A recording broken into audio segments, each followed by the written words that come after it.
सात संगत जी बड़े प्यार से कहिए धन निरंकार जी। सात संगत जी आप हमारे चैनल पे नए हैं तो चैनल को सब्सक्राइब जरूर कर दें और कमेंट बॉक्स में धन निरंकार जी जरूर लिखे। सात संगत जी यह कहानी है एक गांव की जहां रिश्ते खून से तो जुड़े थे पर उनकी पहचान दौलत से होती थी। इसी गांव में रहती थी सुषमा, एक ऐसी औरत जिसकी आंखों में सपने तो थे पर किस्मत में सिर्फ गरीबी लिखी थी। उसकी पति राम दिनार दूसरों के खेतों में मजदूरी करके 2 वक्त की रोटी जुटाता था और सुषमा खुद लोगों के घरों में झाड़ू पोछा करके घर का खर्च चलाती थी। उसी गांव में सुषमा की एक छोटी बहन भी थी, सुजाता। उसका पति शहर का एक बड़ा व्यापारी था और वह खुद एक रानी की तरह आलासीन हवेली में रहती थी। पर दौलत ने उसे अमीर तो बना दिया था लेकिन दिल से उतना ही गरीब कर दिया था। एक दिन सुषमा सुबह सुबह काम पर जा रही होती है, तभी रास्ते में उसे सुजाता मिलती है। अरे दीदी, आप कहाँ जा रही हैं? इतनी सुबह सुबह वह काम पर जा रही थी सुजाता। हाँ, वह तो आपके हाथों को देखकर ही पता चल रहा है। देखिए तो बर्तन धोते धोते कैसे घिस गए हैं आपके हाथ। खैर, मैं तो आपको यह बताने आई थी कि रक्षाबंधन आ रहा है ना, तो मैंने मोहन भैया के लिए सोने की राखी बनवाई है। पूरे 2 तोले की है। और आप क्या दे रही हैं भैया को? सुषमा कुछ नहीं बोलती क्योंकि उसके पास देने के लिए कुछ नहीं था। तभी सुजाता बोल पड़ती है, अरे मैं भी क्या पूछ रही हूँ, आप भला क्या दिए होंगे? आपको तो दूसरों के घरों के जूठे बर्तन मांजने से फुर्सत मिले तब न कुछ सोचिएगा। सुजाता, हम गरीब जरूर हैं पर मेहनत से कमाते हैं। भगवान ने हमें जो भी दिया है उसमें खुश रहते हैं। हाँ, खुश तो दिख ही रही हो, पर मुझे आदत नहीं है कि तुम जैसी गरीबों से ज्यादा बातें करूं। वैसे भी मैं और रमेश तो बड़े लोगों के साथ उठते बैठते हैं। तुम्हारे जैसे गरीब लोग हमारे घर आते भी नहीं। सुषमा की आंखों में आंसू आ जाते हैं पर वह कुछ नहीं बोलती, चुपचाप अपने कमरों पर चली जाती है। अगले दिन सुषमा सुबह उठकर अपने भाई के लिए कागज की एक सुंदर सी मोती लगाकर बड़ी प्यार से राखी बनाती है और अपने भाई मोहन को राखी बांधने के लिए चली जाती है। उधर दरवाजे पर पहले से ही खड़ी मोहन की पत्नी मीना सुजाता का इंतजार करती है। आओ आओ सुजाता, कब से तुम्हारा ही इंतजार कर रहे थे। तभी दरवाजे पर सहीम हुई सुषमा आती है। उसके हाथ में एक छोटी सी थाली है जिसमें कागज की राखी है। उसे देखते ही मीना का मुंह बन जाता है। तू भी आ गई और यह क्या ले आई है हाथ में? अरे यह कोई राखी होती है क्या? कागज का टुकड़ा, इससे अच्छा तो तू नहीं आती तो हमारी इज्जत बच जाती। अरे भाभी, आप भी क्या उम्मीद कर रही हैं इनसे? इनके पति और यह खुद दोनों दूसरों के घरों में काम करके जैसे तैसे अपना पेट पालते हैं। यह सोने चांदी की राखी कहाँ से लाएगी? उनके नसीब में सिर्फ कागज का टुकड़ा ही है। मीना और सुजाता दोनों मिलकर जोर जोर से हंसने लगती है। सुषमा का चेहरा अपमान से लाल हो जाता है। उसकी आंखें झलक पड़ती है, पर वह होठ भी कर चुप रहती है। तभी मोहन अंदर से आता है और सुषमा की थाली में कागज की राखी को देखता कहता है, यह क्या बचपन है? यह कुंडा क्यों ले आई है? भैया, मैंने इसे अपने हाथों से आपके लिए बनाया है। इसमें मेरा प्यार है। रखा अपना प्यारा अपने पास मुझे नहीं चाहिए, ऐसा फालतू का प्यार। चल, अब आई है तो राखी बांध और निकल यहाँ से। सुषमा की आंखों से आंसू निकल पड़ते हैं। फिर वह चुपचाप राखी बांधकर वहां से निकल पड़ती है। उसकी आंख नम है, पर चेहरे पर एक गहरी खामोशी है। तभी रास्ते में एक पुराना कुआं आता है। वहां एक बूढ़े साधु बाबा एक भारी मटका उठाने की कोशिश कर रहे हैं, पर मटका हिलता तक नहीं। बाबा, लाइए, मैं यह मटका आपके घर तक पहुंचा देती हूँ। नहीं बेटी, तू क्यों तकलीफ उठाएगी? मैं खुद ही ले जाऊंगा। बाबा, अब आपकी उम्र हो गई है, यह मटका आपसे नहीं जा पाएगा, भारी है। ठीक है बेटी, तू इतना कही रही है तो ले चल मेरा मटका। फिर सुषमा मटके को लेकर साधु बाबा के घर तक पहुंचा देती है। यही मेरा घर है बेटी, यहीं पर तू मटका रख दे। बेटी, मैं कब से नोटिस कर रहा हूँ तेरे चेहरे पर उदासी नजर आ रही है, पर तू चिंता मत कर बेटी, तुम्हारे जो भी कष्ट होंगे सब दूर हो जाएंगे। तुमने आज एक बूढ़े व्यक्ति की मदद की है। भगवान ऊपर बैठकर सब देखता है बेटी। ठीक है बाबा, फिर मैं चलता हूँ।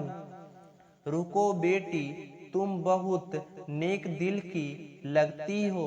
मैं तुम्हें कुछ देना चाहता हूँ। इसमें से तुम कोई एक घड़ा ले लो। मैं घड़ा लेकर क्या करूँगी बाबा? मेरे घर में घड़ा पहले से ही पड़े हुए हैं। बेटी, इस घड़े को तुम ऐसा वैसा घड़ा मत समझो। यह कोई मामूली घड़ा नहीं है। यह घड़ा कामनाओं का फल बताता है। इसमें से तुम जो घड़ा लोगी, वह घड़ा तुम्हारे कर्मों के हिसाब से इसमें भर जाएगा। अगर तुम अच्छा कर्म की होगी तो तुम्हें अच्छा फल मिलेगा। फिर सुषमा उसमें से एक घड़ा उठाती है और अपने घर ले आ जाती है और सारी बात अपने पिता राम को बताती है। कर्मों का फल, और वह भी मटके में। अरे पगली, आजकल कोई मुफ्त में पानी नहीं पिलाता वह तुझे मटका दे गया। बात सही है तुम्हारी, बाबा की आंखों में सच्चाई सी दिखी। कह रहे थे इसमें जो होगा वह मेरे अच्छे कर्मों का फल होगा। चल खोल के देखते हैं कि इसमें क्या है। कर्म से कम पता तो चले कि बाबा की आंखों में सच्चाई थी या चालाकी। सुषमा और राम मिलकर मटके को धीरे धीरे खोलते हैं। जैसे ही कपड़ा हटाता है, मटके के अंदर से सोने के सिक्कों की चमक पूरे कमरे को रोशन कर देती है। दोनों स्वस्थ रह जाते हैं। हे भगवान, यह तो सोना है, असली सोने के सिक्के। मैंने कभी सपने में भी नहीं सोचा था कि किसी की मदद करने से मुझे इतना कुछ मिल जाएगा, लेकिन यह सब ऊपर वाले की मर्जी से हुआ है। शाम का समय दोनों बाहर में बैठकर आपस में बात कर रहे होते हैं। राम, यह सिक्के अगर हम यूं ही रख देंगे तो यह एक दिन खत्म हो जाएंगे, लेकिन अगर हम इनसे कुछ सिर्फ अपना नहीं दूसरों का भी भला करने वाला काम करें तो यह हमेशा के लिए सारा बन सकते हैं। तो तू क्या करना चाहती है? मैं सोच रही हूँ एक अच्छी नर्स की गाय खरीदूं और उसका दूध गांव में बेचूं। शुद्ध दूध बिना मिलावट के सबको अच्छा भी लगेगा और हमारा जीवन भी सुधरेगा। तेरा सोच तो मेरी सोच से बहुत ऊंचा है। सुषमा, तू जो भी करेगी मैं तेरे साथ हूँ। अगले दिन सुबह सुषमा घर से जल्दी निकलती है। उसकी आंखों में हल्की सी चमक थी, पर कदम अब भी उतने ही साफ थे और शांत थे। उसने सोने के कुछ सिक्के के एक कपड़े में बांध लिया थे और बाजार की ओर चल पड़ी। बाजार में बहुत चहल पहल थी। वह सीधे उस जानवरों वाले ठेले के पास गई जहां अच्छी नस्ल की गाय बंधी थी। गायों के पास कुछ लोग भाव-ताव कर रहे थे। बहन जी, यह गाय दूध की बहुत अच्छी नस्ल की है। दिन में 2 बार अच्छा दूध देती है, लेकिन यह सस्ती नहीं है। संभाल पाएगी?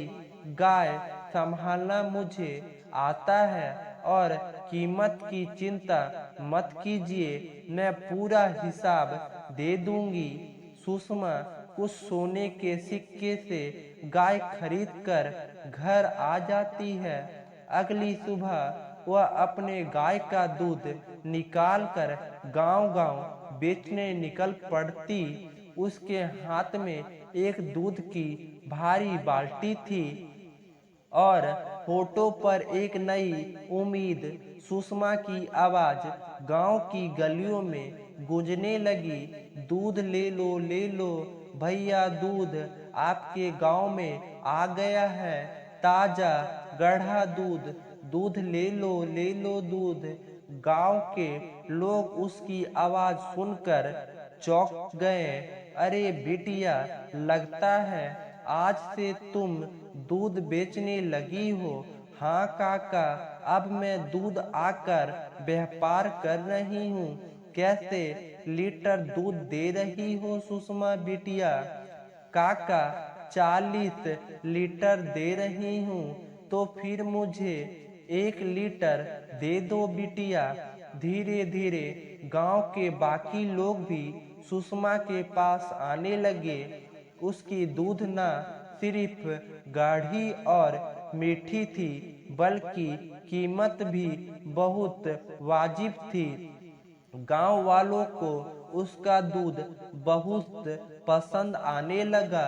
अगले दिन, अरे सुषमा बिटिया, तुम्हारे दूध तो बच्चे लोग अब मांग मांग कर पीने लगे हैं। बिटिया, तुम्हारा भाई मोहन भी दूध बेचता है, पर उसके दूध बच्चे लोग पीना पसंद नहीं करते, और उसके दूध में तो ज्यादा पानी की मात्रा रहता है, और कीमत 60 लीटर रखा है। हाँ सुषमा, सही कह रहे हैं यह काका। अब हम लोग तुम्हारे पास से ही दूध खरीदा करेंगे। तुम्हारे दूध भी बहुत गाढ़ी और मीठी होती है, और कीमत भी कम है। अब सुषमा का नाम पूरे गांव में फैलने लगा था। कम दाम में गाढ़ा, मीठा और सुधा दूध। गांव वाले सुषमा की तारीफ करते नहीं थकते।